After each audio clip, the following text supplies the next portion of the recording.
Oke geng, sebelum kita masuk ke dalam pembahasannya, gue mau disclaimer dulu, pembahasan ini tidak bermaksud untuk melanggar peraturan YouTube, tidak bermaksud juga untuk membuat sesuatu yang dilarang oleh YouTube, karena pembahasan ini murni adalah sebuah informasi dan semoga bisa menjadi edukasi untuk kita semua, agar kita lebih peduli lagi, lebih mengenal lagi tempat di mana kita berpijak. Ya, karena kejadian ini terjadi di luar negeri, maka kita harus hati-hati banget. Ketika berada di negara orang, kita harus pelajari dulu bagaimana sistem di negara tersebut berjalan. Apa saja yang boleh dilakukan, apa saja yang tidak.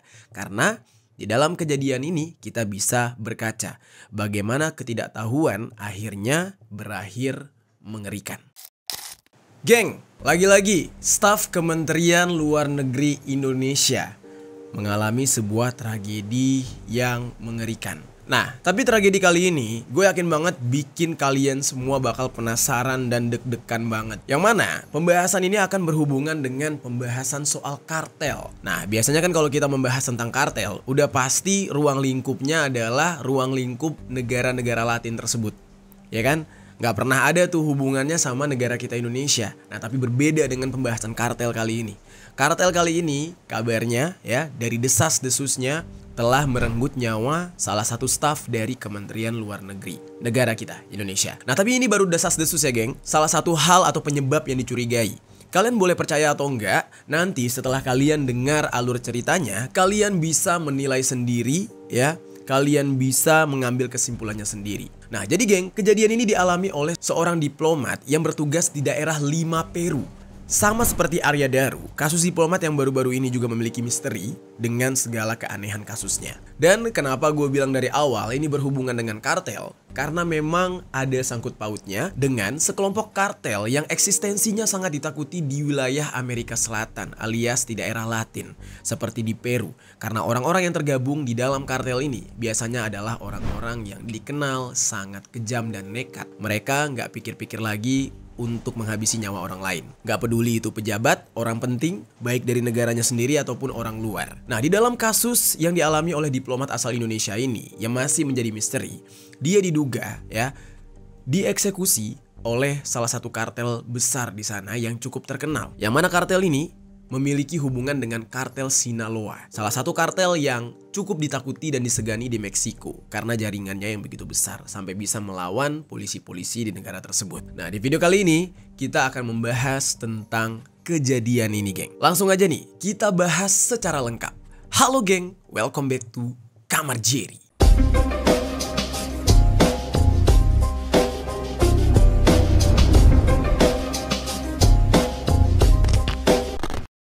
Oke, sebelum kita masuk ke dalam kronologi kasusnya, kita akan berkenalan dulu dengan sosok dari korban yang bernama Zetro Emanuel Purba.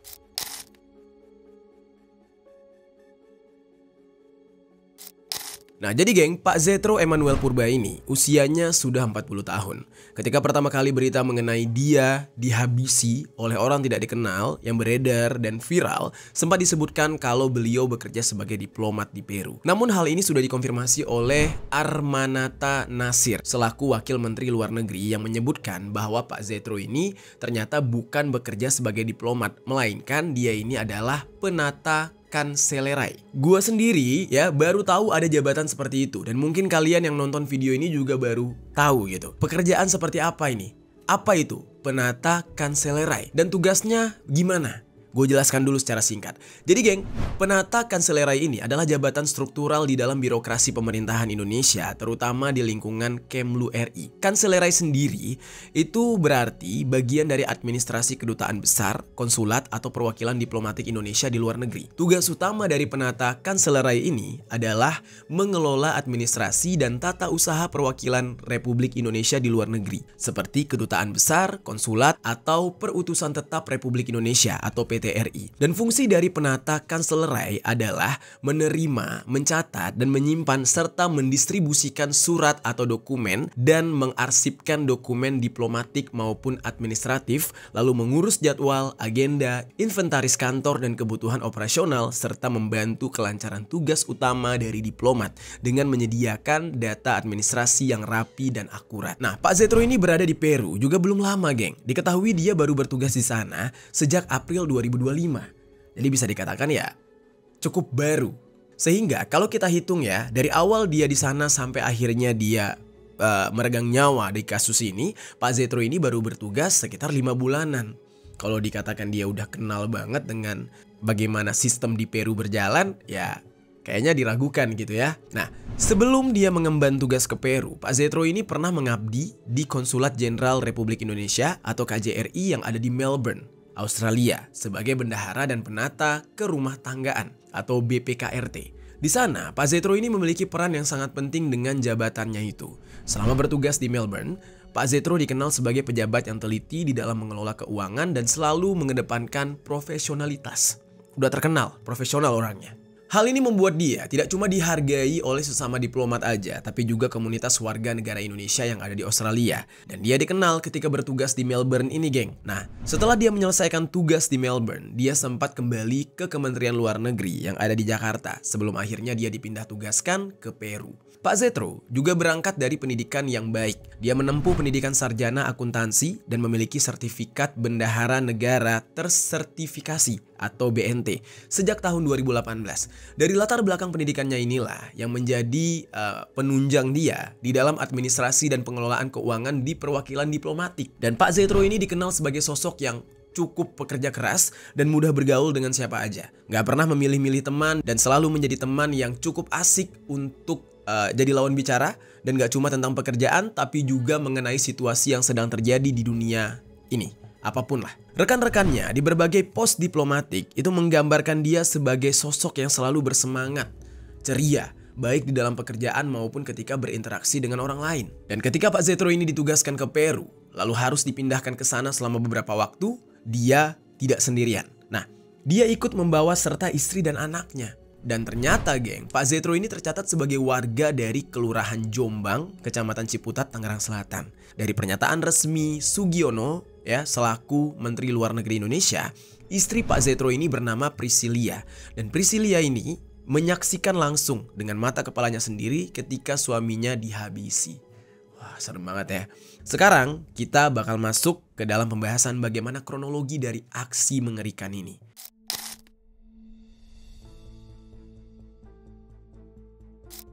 Jadi geng, insiden ini terjadi pada tanggal 1 September 2025. Pak Zetro bersama dengan keluarganya tinggal di sebuah apartemen yang berlokasi di Jalan Cesar Vallejo, ya, Blok 3, Distrik Linz. Tulisannya Linz C gitu ya. Gue bacanya Linz aja ya. Nah, jarak ke kantornya itu cukup dekat geng. Cuma 1,5 kilometer dari gedung KBRI lah. Dan di malam itu, Pak Zetro ini pulang kerja dan sedang bersepeda bersama dengan istrinya yang mau pulang ke apartemen arah mereka. Dan mereka bersepeda dengan santai di trotoar jalan. Trotoarnya juga nggak begitu lebar dan kalau dari rekaman CCTV yang udah beredar di sosial media, suasana di tempat kejadian tidak bisa dikatakan sepi karena masih ada mobil dari arah berlawanan yang berlalu lalang. Lokasi tersebut sangat dekat dengan apartemennya. Di dalam kejadian ini, Pak Zetro ternyata ya didor oleh seseorang yang tidak dikenal. Dari informasi yang gue dapatkan di media Kompas, di tempat yang sama dan gak jauh dari apartemen Pak Zetro, ada seorang pria yang tampak berdiri dan menunggu dia. Gak jelas sebenarnya apakah memang orang itu kayak menunggu dia atau menunggu siapa gitu. Yang jelas sejak awal gerak-geriknya udah tampak mencurigakan. Kalau memang ya orang ini menunggu Pak Zetro, artinya ini adalah kasus yang berencana gitu. Kemudian di saat itu, ketika Pak Zetro yang masih mengendarai sepeda melewati sebuah bangunan, persis di depan pintu bangunan tersebut, pria yang terekam di CCTV itu sempat mendekati dia dan melepaskan tembakan ke arah Pak Zetro sebanyak 3 kali. Pada saat pria tersebut melepaskan peluru panasnya, terlihat ada seseorang dengan mengendarai sepeda motor itu mendekat dan berhenti persis di depan mereka. Yang mana Pak Zetro di saat itu sudah jatuh, udah terkulai, yang kemudian orang tadi langsung naik ke sepeda motor milik temannya. Mereka langsung kabur di saat itu. Tapi di saat itu orang-orang ini sempat seperti membungkuk gitu geng. Entah karena ingin memastikan Pak Zetro sudah tidak bernyawa lagi atau justru sedang mengambil atau mencari sesuatu. Karena posisi pada saat itu kan dia pulang dari kantor tuh. Nah, kemungkinan ada sesuatu yang diambil. Dan barulah setelah itu si pelaku ini menghampiri orang yang mengendarai sepeda motor tadi dan langsung tancap gas. Mereka kabur entah kemana. Dan Pak Zetro pun di saat itu langsung ditolong. Karena ya suara dornya itu gede banget dan mengagetkan orang-orang sekitar. Nah, Pak Zetro di saat itu setelah ditolong langsung dibawa ke klinik yang bernama Javier Prado yang berjarak sekitar 1 km dari lokasi kejadian.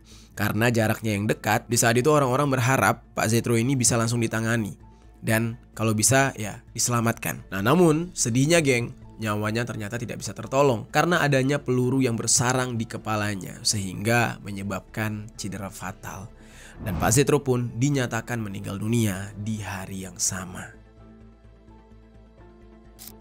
Berita mengenai insiden penembakan terhadap Pak Zetro ini sudah diketahui oleh pihak kantornya, yaitu Kemlu Indonesia. Melalui Pak Sugiono selaku Menteri Luar Negeri, Kemlu menyampaikan duka cita dan turut berbelasungkawa atas meninggalnya Pak Zetro. Pihak dari Kemlu sudah menyampaikan kepada pihak Kemlu Peru dan kepolisian juga yang ada di sana untuk bisa langsung menyelidiki kasus ini sampai selesai. Dan Pak Sugiono sempat mengenang Pak Zetro ini sebagai sosok yang penuh dedikasi. Beliau sendiri sudah menghubungi istri dari Pak Zetro ya, serta Duta Besar Republik Indonesia yang ada di Peru untuk menyampaikan duka cita secara langsung. Dan gak cuma itu, Pak Sugiono juga sudah menyatakan akan membantu untuk mengurus segala keperluan pendidikan anak-anak Pak Zetro hingga selesai pendidikannya. Beliau juga sudah meminta kepada Kedutaan Besar RI di Lima, Peru untuk terus mengikuti proses penyelidikan terhadap kasus ini dan melakukan proses pemulangan Pak Zetro ke Indonesia untuk kemudian dimakamkan. Nah, jadi kurang lebih seperti itu geng, kronologinya ya. Semoga itu cukup menjelaskan ya, karena kronologinya itu singkat banget, cepat banget kejadiannya ya. Dan ya, tidak ada yang mengetahui di saat itu siapa pelakunya. Sekarang kita bakal masuk ke dalam pembahasan mengenai investigasi penyelidikan yang dilakukan oleh otoritas Peru terkait insiden penembakan yang terjadi.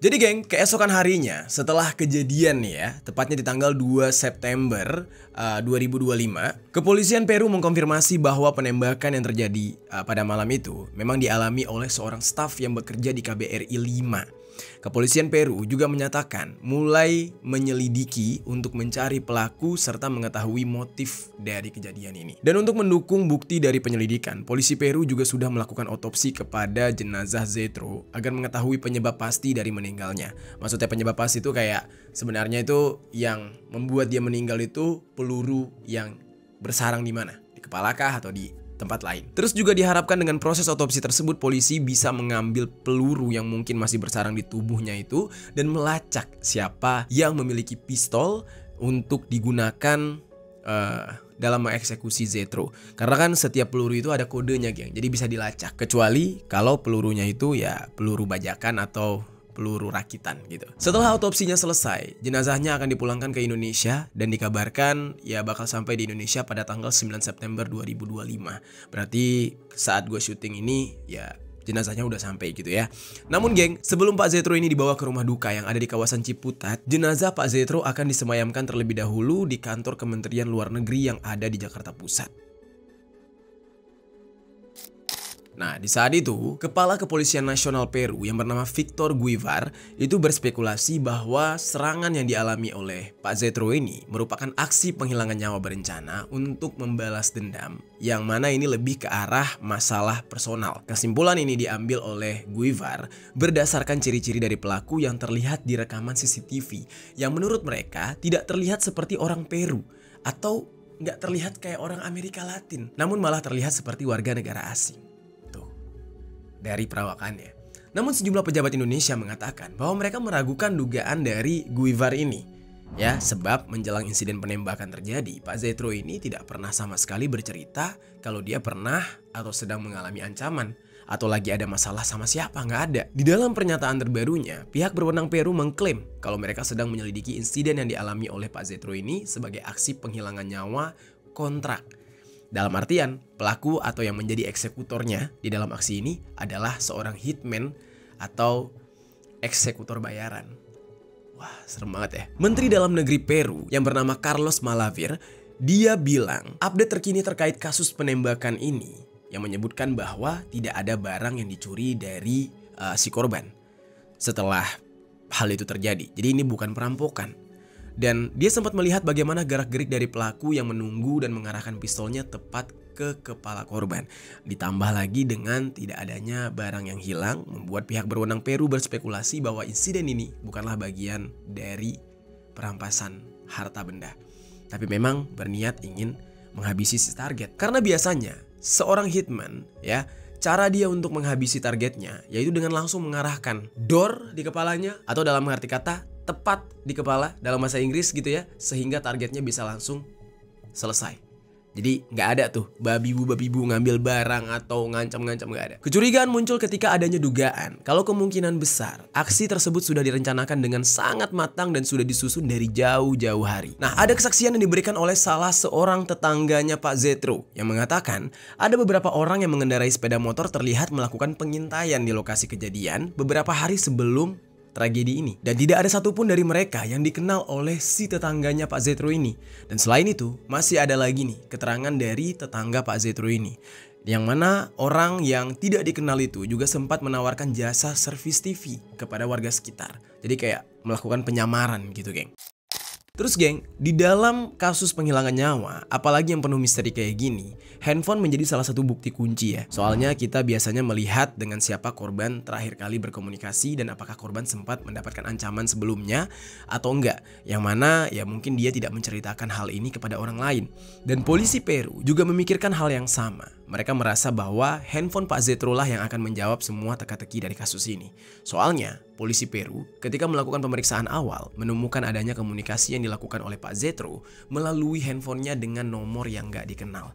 Komunikasi tersebut berlangsung di hari yang sama dengan insiden tragis yang menimpa Pak Zetro. Dengan bukti yang diambil dari handphonenya Pak Zetro ini, polisi bakal mencoba mensinkronkan dengan keterangan dari saksi-saksi yang terdiri dari keluarganya, teman-teman Pak Zetro yang mengetahui detail pergerakan dari Pak Zetro setiap harinya, dan yang lain-lain. Nah, dikarenakan berdasarkan rekaman dari kamera CCTV dan juga penjelasan dari para saksi, sangat mungkin untuk mengetahui rute yang diambil oleh Pak Zetro dari berangkat sampai pulang kerja, geng. Apalagi jika Pak Zetro ini selalu mengambil rute yang sama. Akan sangat mudah bagi siapa saja untuk mengetahui jam berapa dari mulai pulang, jalan-jalan yang dilewati oleh Pak Zetro, dan bagaimana kondisi di sekitar sana, yang pada akhirnya akan memudahkan bagi eksekutor untuk memperkirakan di mana kira-kira tempat yang paling cocok untuk mengeksekusi. Oleh karena itu, kepolisian Peru tidak ragu untuk menyebut kalau aksi penembakan terhadap Pak Zetro ini dianggap sebagai aksi penghilangan nyawa berencana. Meskipun begitu, polisi Peru belum sampai pada kesimpulan terkait motif apa yang melandasi aksi ini bisa terjadi karena ada berbagai kemungkinan, geng. Dan pada saat ini polisi sedang merangkai beberapa hipotesis untuk menentukan motif kejahatan, karena bisa jadi motifnya terkait dengan kasus TPPO atau perdagangan manusia, dan bisa juga penyelundupan narkoboy atau kasus tambang, atau bisa jadi mengarah ke hubungan asmara juga, bisa jadi itu. Kabarnya nih, geng, kepolisian Peru sudah menduga siapa orang atau kelompok yang bertanggung jawab atas penghilangan nyawa yang dialami oleh Pak Zetro. Yang mana ini merupakan salah satu orang yang terkenal karena menjadi pemimpin sebuah kartel besar di Peru. Siapa orangnya? Siapa kartel yang dicurigai sudah menghabisi nyawa Pak Zetro ini? Sekarang kita bahas.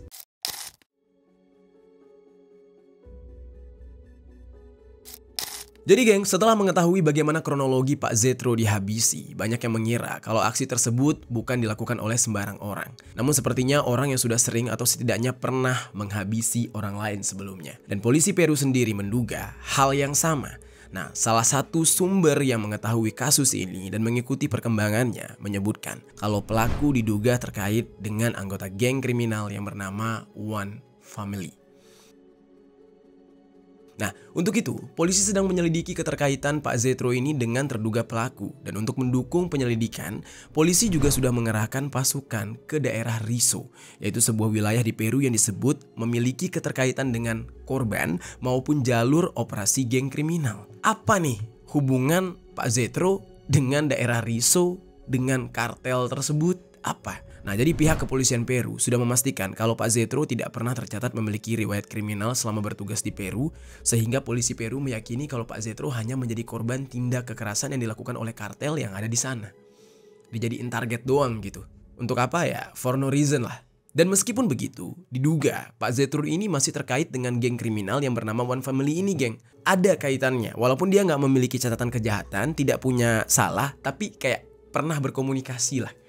Hal ini ya terlihat dari catatan yang ada di handphonenya Pak Zetro yang sepertinya dimiliki oleh seorang perempuan yang bekerja di Riso. Nomor tersebut memiliki kode Venezuela dan Kolombia, sehingga dicurigai kalau Pak Zetro ini sering datang ke daerah Riso. Selain itu, Pak Zetro ini juga diduga kemungkinan ada kontak dengan seorang laki-laki yang dijuluki sebagai El Chino. Siapa El Chino ini nanti kita bahas. Terus bagaimana sih reputasi dari kartel One Family tadi di Peru? Jadi ketika gue cari tahu di internet, sebenarnya belum ada informasi detail terkait geng ini. Tapi kalau dari media-media yang gue jadikan sebagai rujukan, seperti Kumparan gitu ya, One Family ini sepertinya nggak begitu dikenal secara nasional di Peru. Tapi kelompok ini menjadi ancaman yang menakutkan di distrik Lince atau tulisannya Lince gitu ya, daerah 5.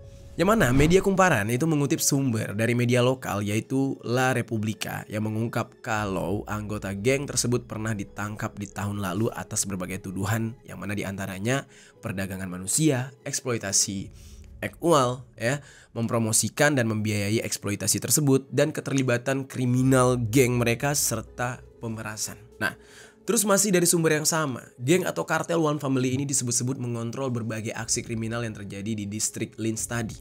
Dan tahun lalu, aparat keamanan yang terdiri dari tim kejaksaan untuk kejahatan perdagangan manusia dan kepolisian nasional yang ada di Peru sempat menggerebek 4 rumah di Lince, La Victoria, terus ada di San Juan de Miraflores.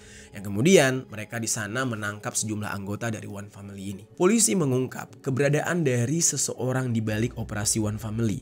Namanya itu adalah Denny Alexander Zalata Sosa atau yang lebih dikenal sebagai El Chino. Nah, ini nih yang dikatakan ada hubungannya sama almarhum. Yang mana disebut-sebut ini El Chino ini adalah orang di balik kasusnya Pak Zetro.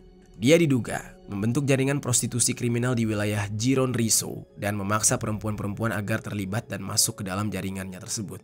Dan untuk menjalankan operasi tersebut, El Chino ini menugaskan anggotanya dengan berbagai tugas. Ada yang bertugas merekrut perempuan, ada yang bertugas mengirim foto dan video, ada yang bertugas jadi mata-mata, dan ada yang bertugas sebagai eksekutor bayaran atau hitman. Dalam menjalankan aksinya, One Family ini juga diketahui melakukan kekerasan dan gak ragu-ragu lah untuk menghabisi orang lain. Dan menurut informasi yang gue dapatkan dari media CNN nih, siapa itu sosok El Chino ini sebenarnya? Sebenarnya ya masih simpang siur. Namun ada unggahan di TikTok nih ya informasi simpang siur TikTok lah. Di sini gue sampaikan juga, yaitu disebutkan kalau El Chino ini merupakan bagian dari kartel Sinaloa sebenarnya. Cuman kayak dia bikin cabang gitu, cabang kecil gitu. Kalau Sinaloa kan kartel besar dan udah terkenal ya. Jadi jaringan kriminalnya itu gede banget. Dan mereka memang terkenal di Meksiko. Nah, sosok si El Chino ini disebut-sebut sebagai eksekutor bayaran paling terbaik atau ditakuti dari kartel Sinaloa. Nah, dan dialah yang disebut-sebut bertanggung jawab atas kasus ini. Gimana tuh geng menurut kalian? Walaupun ini masih dugaan ya, tapi dugaannya itu datang dari pihak Peru ya, bukan dari media-media lokal. Media lokal hanya menjelaskan siapa sosok ini. Kira-kira kalian percaya nggak geng? Kalau pelakunya adalah bagian dari geng kriminal Peru ini, yaitu si El Chino tadi. Nah cuma geng, sepertinya negara-negara lain yang ada di wilayah Amerika Selatan, ini Peru menjadi negara yang tidak luput dari banyaknya aksi kriminalitas yang dilakukan oleh kelompok-kelompok kriminal gangster-gangster ini. Nah sekarang gue bakal ajak kalian untuk melihat situasi dan kondisi di Peru itu sendiri, yang mana ternyata memang marak terjadi aksi yang mengerikan di sana. Makanya untuk ya diplomat-diplomat kita gitu ya, pejabat-pejabat kita yang bertugas di negara Amerika Latin itu nyawanya cukup terancam sebenarnya. Mengerikan banget di sana. Sekarang kita bahas.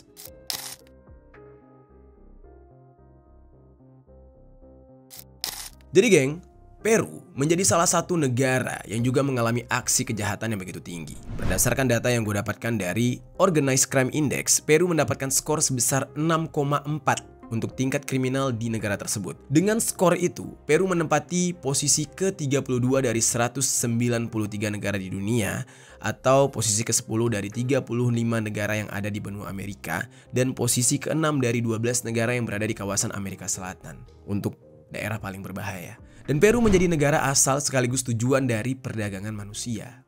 Serem banget. Nah, hal ini dikarenakan memang di sana itu ada pasarnya. Meskipun ada upaya untuk memberantas dan adanya pembatasan karena pandemi COVID-19, membuat identifikasi dan pencegahan perdagangan manusia menjadi semakin sulit, bahkan memunculkan bentuk-bentuk eksploitasi manusia yang jenis baru atau model baru melalui teknologi digital. Jaringan kriminal tersebut menargetkan warga Venezuela yang rentan dan membiayai transportasi, tempat tinggal, serta kebutuhan hidup mereka, lalu memaksa mereka untuk menjadi seorang penghibur dan membayar setoran. Nah, di sana itu khususnya ya masyarakat adat di sana menjadi korban paling banyak dari operasi ini. Dan selain dari Venezuela, banyak juga dari mereka yang berasal dari Haiti, negara-negara Afrika dan Asia, serta mereka yang ingin menuju ke Amerika Utara. Dan gak cuma soal perdagangan manusia, Peru juga menjadi negara transit untuk perdagangan berbagai senjata ilegal, geng, dengan senjata yang berasal dari Amerika dan Meksiko dibawa melewati Peru untuk menuju ke Ekuador dan Kolombia. Perdagangan senjata gelap ini didukung oleh kelompok kriminal terorganisir, terutama mereka yang terkait dengan produksi kokain. Meskipun kekerasan akibat aktivitas kriminal yang meningkat di seluruh Peru, tidak ada kebijakan regional dari pemerintah untuk bisa menangani secara menyeluruh terhadap masalah ini. Kapasitas polisi Peru sendiri sangat terbatas untuk menyelidiki hal ini. Dan selain kokain, kartel-kartel yang menjalankan bisnis narkoboy itu kebanyakan memproduksi dan menjual opium, soalnya mereka tidak memiliki laboratorium untuk mengolahnya jadi heroin. Jadi dijualnya barang mentah. Meskipun begitu, budidaya opium di Peru terus meningkat dengan getah opium dikirim dari 3 wilayah utama, yaitu Piura, terus ada Cajamarca, terus ada lagi Amazonas. Nah, itu semua menuju ke Ekuador, dan pasar opium saat ini juga meluas ke wilayah lain seperti di La Libertad, Junín, Cusco, dan Lima. Nah, karena itulah keberadaan jaringan kriminal ini menjadi lebih besar, menjadi masalah yang lebih keruh lagi di Peru, terutama di ibu kota yaitu di Lima dan juga provinsi konstitusional Callao. Di wilayah ini, mereka terlibat di dalam perdagangan narkoboy skala kecil, perampokan, pemerasan, dan perdagangan manusia. Jaringan tersebut sering menyewa kelompok paramiliter untuk menjaga kendali atas pasar kriminal mereka. Gila ya, paramiliter loh. Serem banget. Dan selain itu mereka bekerja sama dengan mafia internasional, khususnya dari Serbia, Kolombia, dan juga Meksiko. Dengan begitu banyaknya permasalahan terkait aktivitas geng kriminal di Peru juga tidak akan terlepas dari ketidakstabilan politik yang terus-menerus di Peru. Sistem peradilan pidana yang lemah dan buruknya kehadiran negara di wilayah pinggiran sehingga memungkinkan berbagai kelompok kriminal untuk terlibat di dalam perdagangan jahat mereka. Karena kondisi seperti ini yang mungkin sudah disebut sebagai keadaan darurat, Dina Boluarte selaku Presiden Peru pernah menerapkan keadaan darurat pada bulan September 2024 selama 60 hari di 12 distrik yang ada di Lima. Alasan Boluarte menerapkan keadaan darurat ini untuk mengatasi ancaman yang ditimbulkan oleh geng-geng kriminal. Kondisi darurat ini kembali diumumkan di tanggal 18 Maret 2025 yang memberikan polisi dan militer memiliki kendali penuh atas situasi keamanan di negara tersebut selama 30 hari kurang lebih. Nah, keadaan darurat itu dipicu oleh aksi penghilangan nyawa terhadap Paul Flores, yaitu seorang vokalis dari sebuah band populer atau ya artis terkenal di daerah Peru. Nama bandnya itu adalah Harmonia 10. Dia ini meninggal dunia setelah didor oleh penyerang yang menyerang bis yang dia tumpangi bersama dengan rekan-rekan bandnya, yang mana mereka mencoba untuk memeras uang dari grup band ini ketika mereka meninggalkan konser. Peru sudah menyaksikan serangkaian aksi penghilangan nyawa yang mengerikan, pemerasan yang disertai kekerasan, dan juga serangan di tempat umum selama beberapa bulan terakhir. Menurut data yang diperoleh oleh kepolisian Peru, terdapat 459 aksi penghilangan nyawa di seluruh negeri di antara tanggal 1 Januari sampai 16 Maret 2025 ini. Kebayang tuh, lebih dari 1.900 laporan pemerasan yang terjadi di bulan Januari, geng. Jadi emang gila tingkat kriminalnya. Di bulan Januari aja udah ada ribuan laporan pemerasan, belum di bulan-bulan lain. Nah, namun banyaknya warga Peru menunjukkan fakta bahwa jaringan pemerasan dan penghilangan nyawa mungkin jauh lebih parah dibandingkan yang ditunjukkan oleh statistik resmi milik pemerintah. Sebab banyak korban kejahatan yang belum tentu mau melaporkan kejadian karena takut kalau anggota geng kriminal itu bakal balas dendam ke mereka kalau mereka ngelapor. Nah, di dalam laporan terbaru ya, dari bulan Januari sampai pertengahan Agustus diperkirakan ada sebanyak 6.041 orang yang meninggal dunia, yang mana angka tersebut adalah jumlah tertinggi sejak tahun 2017. Dan sementara laporan pemerasan sudah menyentuh angka 15.989 antara bulan Januari sampai Juli, meningkat 28% dibandingkan periode yang sama di tahun 2024. Jadi kebayang ya geng, kalau kalian mengeluhkan negara kita Indonesia dengan kasus-kasus korupsi di Amerika Latin, salah satunya Peru, yang mereka keluhkan adalah nyawa mereka setiap harinya di ujung tanduk, di ujung senjata. karena kriminalnya serem banget di sana. Dan karena banyaknya aksi kriminal di Peru, Irwan Butapier, salah seorang staf di kedutaan Indonesia, menyalahkan bahwa apa yang terjadi kepada Pak Zetro tidak terlepas dari maraknya kejahatan di Lima, ibu kota Peru. Jadi bukan karena apa-apa, tapi karena memang di kota Peru ini serem. Dan Pak Irwan mengatakan bahwa Peru adalah negara yang tidak aman. Pak Zetro mengendarai sepeda dengan tenang di sana, yang mana dia sendiri pastinya ya tidak mengantisipasi bahaya apapun yang menimpa dia. Dia udah bikin Peru kayak di Belanda. Kalau Belanda mau sepedaan tenang ya bisa, Jepang bisa, Peru. Dan Pak Irwan sendiri ya tidak bisa memperkirakan alasan geng kriminal tersebut menghabisi Pak Zetro. Ya bisa aja itu semua serangan mendadak atau apalah. Dan sebagai bentuk antisipasi akan adanya serangan susulan yang menargetkan keluarga dari Pak Zetro, istri ketiga anaknya sudah dipindahkan ke tempat yang aman dan tentunya mendapatkan pengawasan dan penjagaan ekstra oleh pihak keamanan setempat. Dan pihak dari KBRI 5 juga memastikan kondisi dari para warga negara Indonesia yang ada di Peru serta menyediakan layanan 24 jam serta WhatsApp group untuk menyampaikan informasi-informasi mengenai perkembangan update mengenai kondisi yang ada. Dan oleh karena itu ya dihimbau kepada para warga negara Indonesia yang berada di Peru untuk bisa memanfaatkan sarana komunikasi tersebut dengan tidak ragu menghubungi KBRI jika ada hal-hal yang urgent atau hal-hal yang mereka anggap janggal yang perlu dilaporkan gitu geng. Nah jadi nggak boleh diam-diam aja. Nah itu dia geng, pembahasan kita kali ini mengenai aksi yang mengerikan yang menimpa Pak Zetro, staf KBRI di Peru yang meninggal dunia setelah didor oleh seseorang yang diduga terkait dengan kartel. Gimana geng menurut kalian? Coba tinggalkan komentar di bawah.